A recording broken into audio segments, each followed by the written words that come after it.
A few years ago, someone who watched my YouTube videos messaged me with a tragic story about their friend. Let's call him Chris. One morning, Chris did something truly awful. He walked in front of a speeding passenger train and ended his life. Nobody saw it coming, and his friends were desperate for answers. I dug into Chris's social media to see if there were any signs that he was struggling, but his posts all looked pretty happy. But then I spotted something. A reoccurring comment from a woman on his most recent Instagram posts. It seemed like she was talking about a video that could ruin his life. Suddenly, it clicked for me. I'd seen this kind of thing before, way too many times. Someone pretending to be this woman had tricked Chris. They used a picture that wasn't theirs to impersonate a woman, and this person was most likely a young man from Nigeria, where this scam is all too common. The scammer tricked Chris into sending an illicit video of himself, and that's when everything changed. The scammer revealed their true intentions. They wanted money, or they'd send that embarrassing video to all of Chris's friends. We can't be sure for how long this went on for, but it must have taken a toll on Chris. The thought of that video getting out must have just been too much for him to handle, and he chose to end his life.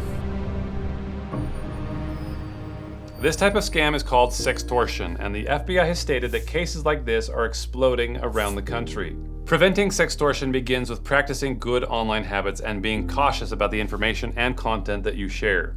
Here are some tips to help you avoid this scam in the first place. Be cautious with intimate content. Avoid sharing explicit photos, videos, or personal information online, especially with people you don't know well or haven't met in person. Know your contacts. Only connect and communicate with people you trust and know in real life. Be wary of accepting friend requests or messages from strangers. Set strong privacy settings. Adjust your privacy settings on social media platforms to control who can see your posts, photos, and personal information. Trust your instincts. If someone online is pressuring you to share explicit content or personal information, it's a red flag. Trust your instincts and say no. If you find that you have gotten involved in a sextortion scam and someone is threatening you, here's what to do. Stop engaging with the person harassing you.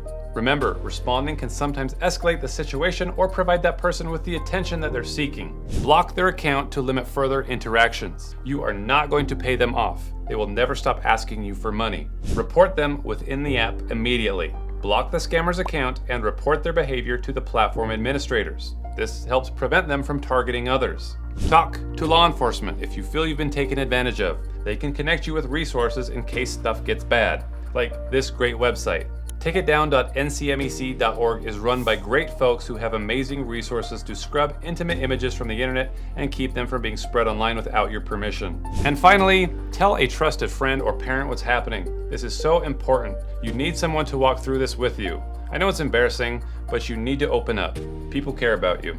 Remember, your personal safety and well-being are critical. By being cautious, practicing good judgment, and maintaining a healthy level of skepticism, you can significantly reduce the risk of falling victim to a sextortion scam. This tragic story is also a way to help us understand that what we do online can have big effects. When we go to our next section, we're going to talk about why it's smart to make good choices online and always leave a positive digital footprint.